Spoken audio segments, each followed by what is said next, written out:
Hadirin, mengawali khutbah ini, khatib dengan segala kerendahan hati mengajak kita semua tanpa kecuali untuk senantiasa meningkatkan syukur dan takwa kita kepada Allah Subhanahu wa taala. Kita bersyukur masih diberikan kesempatan berkehidupan sampai detik ini. Kita bersyukur masih diberikan anugerah iman sampai saat ini. Dan kita bersyukur pada Allah Subhanahu wa taala diberikan kemampuan untuk membuktikan keberimanan kita kepada Allah dengan menunaikan ibadah Jumat hari ini. Hadirin, khatib membaca satu riwayat yang tersambung sanadnya pada sahabat mulia Abdullah bin Umar ibn Khattab radhiyallahu taala anhuma. Didokumentasikan riwayat ini setidaknya dalam dua kitab sahih. Riwayat Al-Bukhari nomor hadis 2272, riwayat Imam Muslim nomor hadis 2743. Riwayat ini cukup panjang dipaparkan dalam dua kitab sahih ini, yang intinya menjelaskan bahwa Rasulullah SAW pernah mengisahkan tentang tiga orang lelaki yang berupaya bekerja dengan baik untuk memberikan penghidupan yang layak bagi keluarganya, dan di tengah perjalanan dalam pencarian pekerjaan dan nafkah itu tiba kemudian dikejutkan dengan turunnya hujan yang mengharuskan ketiganya berlindung dan berteguh pada satu tempat. Diputuskanlah kemudian oleh ketiganya untuk berlindung dalam satu naungan gua. Di dalamnya mereka beristirahat menunggu hujan reda, dan tanpa diduga ada bongkahan batu besar yang kemudian menggelinding dan menutup mulut gua itu, sehingga menjadikan ketiganya tak mampu keluar dari gua itu. Ketiganya berupaya sekuat tenaga untuk mendorong batu itu, tapi kekuatan ketiganya tak mampu menggerakkan batu itu dengan sempurna sehingga mampu membebaskan ketiganya dari tutupan batu di mulut gua itu. Hadirin, maka ketiganya memutuskan untuk bertawassul kepada Allah Subhanahu wa taala melalui amal soleh mereka. Ini diantaranya ditemukan dalilnya kelak di dalam Al-Quran surah kelima Al-Ma'idah di ayat ke-35. Allah Subhanahu wa ta'ala berfirman, ya ayyuhalladzina amanu taqullaha wabtaghu ilaihil wasilah. Hai orang-orang yang beriman, tingkatkanlah takwamu kepada Allah dan berusahalah dengan takwa itu mencari tawassul untuk memohon kepada Allah mengabulkan keinginan dan harapanmu. Jadi ada petunjuk di dalam Al-Quran, amal soleh itu bisa digunakan oleh kita sebagai jaminan untuk bermohon kepada Allah Subhanahu wa ta'ala, memohonkan satu persoalan yang kita hadapi. Ini digunakan oleh ketiga lelaki tadi sebagai bahan tawassul kepada Allah untuk membebaskan mereka dari kesulitan yang sedang dialami. Maka ketiganya kemudian bersepakat dan mulai mengajukan permohonan kepada Allah dengan harapan dilepaskan dari kesulitan dan menampilkan masing-masing amal soleh yang diandalkan. Hadirin, secara cepat dari ketiga orang itu ada satu yang berbeda. Saat yang lain menampilkan amal ma'ruf, jenis-jenis kesolehan yang terlihat baik pada umumnya. Yang satu berbakti kepada kedua orang tuanya, yang satu menyayangi karyawannya sampai menjaga haknya. Tapi ada satu orang yang memilih dari sekian amalnya bagian dari an-nahyu 'anil munkar, mencegah, membebaskan diri dari perbuatan yang terlarang. Ada yang bertawassul dengan mengerjakan amal saleh, ada yang tawassul dengan meninggalkan amal salah, meninggalkan perbuatan maksiat. Yang dua tawassul dengan taat, yang satu tawassul dengan meninggalkan maksiat. Maka ia berkata, ya Allah, Engkau maha mengetahui. Au kama qala, saya memiliki seorang keponakan, cantiknya begitu rupa, saya jatuh hati kepadanya, tapi bertahun-tahun upaya saya tidak mendapatkan penerimaan yang baik. Maka satu masa dia datang kepada saya dengan penuh harap karena ada hajat yang tak bisa dielakkan. Ada riwayat menyebutkan ayahnya terlilit utang piutang. Ada sebagian mencukupkan pada keterangan hadis itu saja bahwa perempuan ini punya hajat yang sangat dibutuhkan. Maka aku berikan kepadanya 120 dinar dengan perjanjian bahwa malam ini dia harus menemaniku dan bergaul denganku. Maka perempuan itu dengan terpaksa menyetujui, dan di malam ketika aku hendak menggaulinya, tiba-tiba dia berkata, wahai paman, jangan buka khatam itu kecuali dengan haknya. Ada riwayat lain mengatakan bertakwalah kepada Allah. Diterjemahkan dengan bahasa kita, jangan lakukan pelanggaran kecuali sesuai dengan haknya. Maka mendengar kalimat itu, aku tertegun, lantas meninggalkannya karena takut kepadamu ya Allah. Jikalau ini menjadi bagian amal yang engkau ridai, meninggalkan maksiat karena keridhaan Allah, meninggalkan yang salah karena takut kepada Allah, maka mohon bebaskan kami dari kungkungan batu ini yang menutupi. Maka hadirin, ditambah dua amal saleh yang tadi, kemudian didorong dengan meninggalkan amal salah yang ini, ketiga aja kemudian mendorong batu itu, maka batu itu pun kemudian menggelinding dan dengan izin Allah membebaskan ketiganya dari kungkungan yang dimaksudkan. Para ulama setidaknya memberikan satu komentar yang sangat menarik, bahwa tawassul dalam permohonan doa kita kepada Allah, baik sedang mengalami kesulitan finansial misalnya, kesulitan kesehatan misalnya, kesulitan dalam pikiran misalnya, bisa digunakan oleh kita dalam berdoa kepada Allah Subhanahu wa taala melalui penampilan amal-amal kebaikan yang telah kita hadirkan. Sekaligus juga kita melihat apakah amal itu diridhai oleh Allah Subhanahu wa taala. Dan di antara sekian amal, banyak orang menyimpulkan bahwa amal soleh itu terkumpul pada perbuatan yang ma'ruf saja. Salat tahajud, betul, amal soleh. Al-Quran dihafalkan, betul, amal saleh. Mengajarkan ilmu pengetahuan dengan ikhlas, betul, amal saleh. Tapi jangan lupa, meninggalkan maksiat pun amal saleh. Meninggalkan yang terlarang pun amal saleh. Menjauhi yang salah pun amal saleh. Khatib pernah membaca ada kitab yang berjudul Tanbihul Ghafilin, pengingat orang-orang yang mungkin lalai, pengingat orang-orang yang lupa yang menjadikan seseorang seringkali lalai disebut dengan ghaflah. Orangnya disebut ghafil, jamaknya ghafilun, ada mudhaf ilaih, tanbihul ghafilin, pengingat bagi orang-orang yang lalai. Di bab penutup, Abu Lais As-Samarkandi, penulis penghimpun kitab ini, menampilkan satu kisah tentang seorang pemuda biasa, penjual tas keranjang yang sederhana, tapi dianugerahi oleh Allah ketampanan yang sangat rupawan, postur tubuh yang sangat ideal, tegap, wajah rupawan. Satu kali saat ia sedang menawarkan dagangannya berkeliling, terlihatlah kemudian oleh dayang-dayang istana dan dilaporkan kekaguman pandangan mereka kepada permaisuri. Lantas permaisuri itu meminta pemuda ini untuk hadir di hadapannya.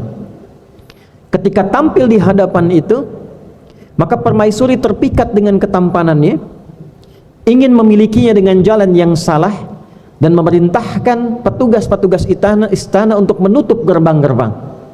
Lalu mengatakan pemuda tadi, layani aku berikan kepadamu seluruh keperluanmu. Pemuda ini menolak dengan halus, berupaya untuk mengelak dan meninggalkan tempat itu. Lalu permaisuri menampilkan ancaman yang sangat dahsyat.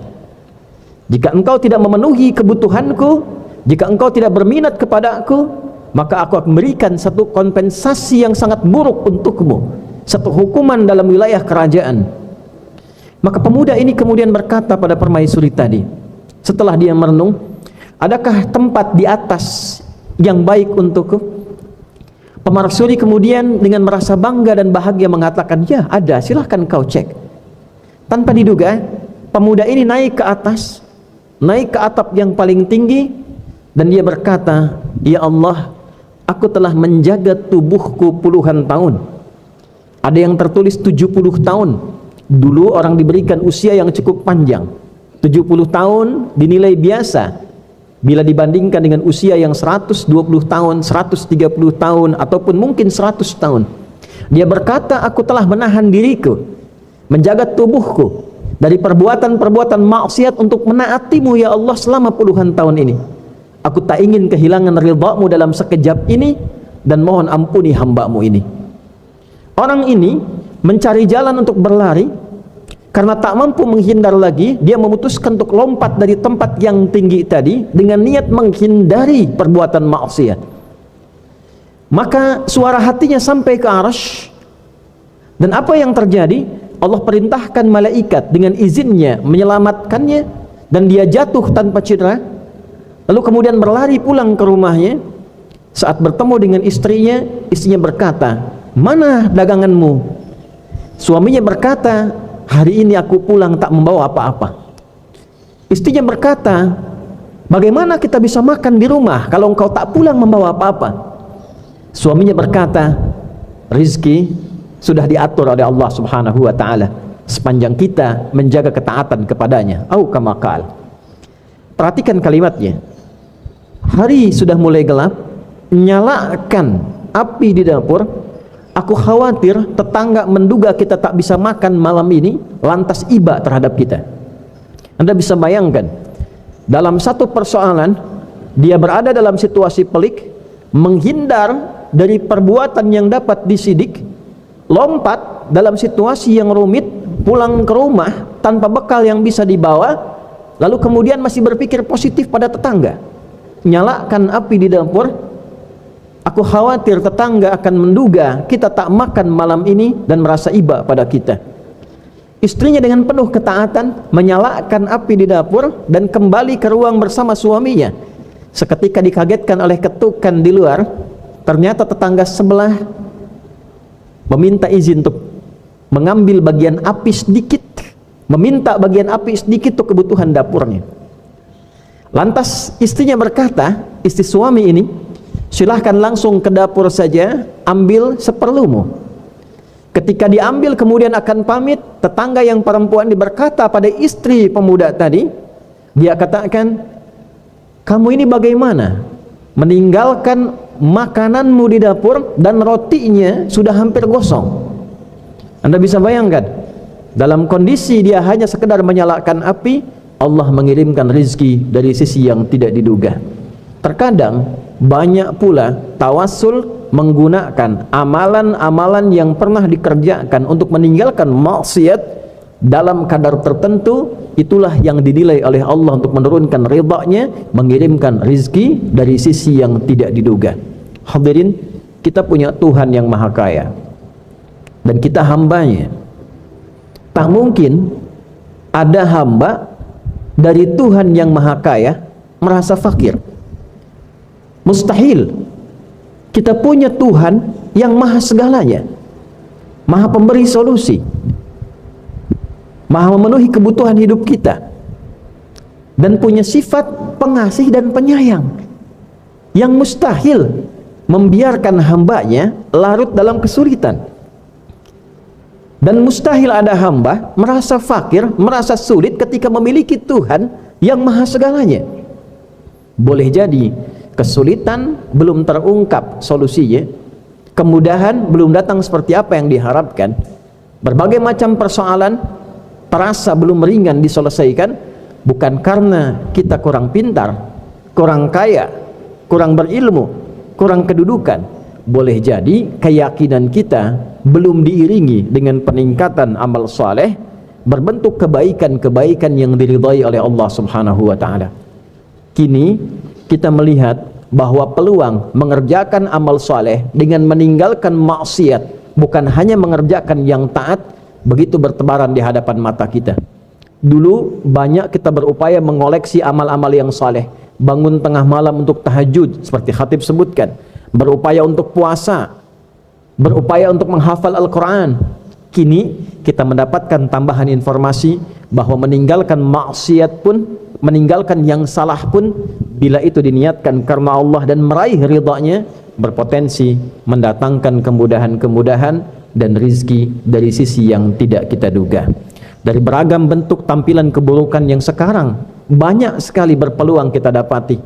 Maksiat melalui mata, maksiat melalui telinga, maksiat melalui lisan, sampai ke ujung kaki berpotensi hadir dalam kehidupan keseharian kita. Anggaplah itu sebagai tantangan untuk mencari ridha Allah Subhanahu wa taala dalam meninggalkannya. Dan bulan Rajab di antara bulan yang disifati di dalam Al-Quran, ditegaskan melalui hadis Nabi SAW sebagai bulan utama untuk mengevaluasi diri, meninggalkan dari segala perbuatan-perbuatan yang terlarang. Inna iddatash syuhuri indallahi 12 syahran fi kitabillah yawma khalaqas samawati wal arda minha arba'atun hurum dzalika ad-dinul qayyim fala tadhlimu fihinna anfusakum. Sungguh jumlah bilangan bulan dalam setahun yang telah ditetapkan oleh Allah sejak mencipta lapis-lapis langit dan bumi itu ada 12 bulan. Di antara 12 bulan itu ada 4 bulan disebut dengan bulan korektif, bulan evaluasi, disebut dengan bulan hurum. Nabi menyampaikan dalam salah satu hadisnya, thalath mutawaliyat, 3 berurutan, Dzulqa'dah bulan 11, Dzulhijjah bulan 12, Al-Muharram bulan pertama, dan Rajabun Mudhar baina Jumada wa Sya'ban, serta bulan Rajab yang keutamaannya selalu dijaga oleh suku Mudhar, terletak antara Jumada bulan ke-6 dan Sya'ban bulan ke-8. Fala tadhlimu fihinna anfusakum. Maka jika ada yang tampil di bulan-bulan itu, berupayalah menampilkan amal saleh dengan menjauhi yang salah, tidak menzalimi tubuh kita, menjaga tubuh kita dari perbuatan maksiat, menghindarkan dari yang terlarang, menjauhi yang salah, dan niatkan semua itu untuk mencari ridha Allah Subhanahu wa taala. Semoga dengan niat itu, upaya itu, yang sulit diringankan, yang mudah didekatkan, yang sakit disembuhkan, segala bentuk pikiran-pikiran yang rumit diselesaikan dengan cara yang termudah oleh Allah Subhanahu wa taala. Barakallahu li wa lakum fil Qur'anil azim wa nafa'ani wa iyyakum bima fihi minal ayati wa dzikril hakim. Wa taqabbal minni wa minkum tilawatahu innahu huwas sami'ul 'alim. Ud'ullaha yastajib lana wa lakum jami'an. Allahumma ighfir lil muslimina wal muslimat wal mu'minina wal mu'minat al-ahya'i minna wal amwat innaka sami'un qaribun mujibud da'awat wa ya qadiyal hajat. Allahumma ati anfusana taqwaha wa zakkiha anta khairu man zakkaha anta waliyuha wa maulaha aslih ahwalana ma yuqarribuna ilayka ya arhamar rahimin. La tada' lana fi maqamina hadha aw fi kulli maqamin dhanban illa ghafartah wa la hamman illa farajtah wa la daynan illa qadaytah wa la maridan illa shafaitah wa la hajatan min hawaijid dunya wal akhirati fiha laka ridan wa fiha lana as-salah illa qadaitaha ya arhamar rahimin. Ya Allah, kami bermohon ampun kepadamu. Ampuni seluruh dosa kami ya arhamar rahimin. Jangan biarkan ada satupun jamaah Jumat yang berlumur dosa hari ini kecuali Engkau gugurkan dosa-dosanya. Jika ada yang sakit, Engkau angkat dan sembuhkan penyakitnya. Jika ada yang sulit, Engkau mudahkan. Jika ada hajat yang baik untuk dunia dan akhirat, Engkau kabulkan dengan rahmat-Mu ya arhamar rahimin. Ya Allah, anugerahkan kebaikan pada jiwa kami. Bersihkan sumber-sumber keburukan di jiwa kami. Hanya Engkau pemiliknya dan hanya Engkau yang menguasainya.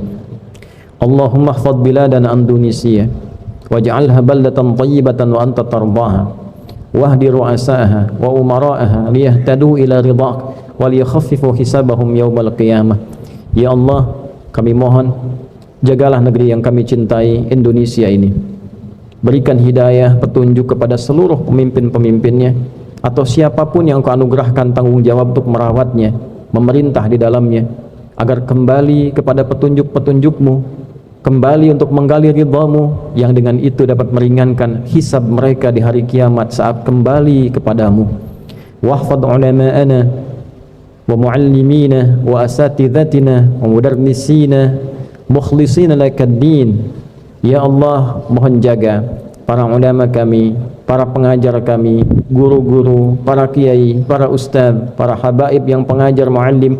Ikhlaskan mereka dalam mengajar, berikan kemampuan untuk menyatukan umat, mencerahkan dalam kebaikan, menjauhkan dari perpecahan.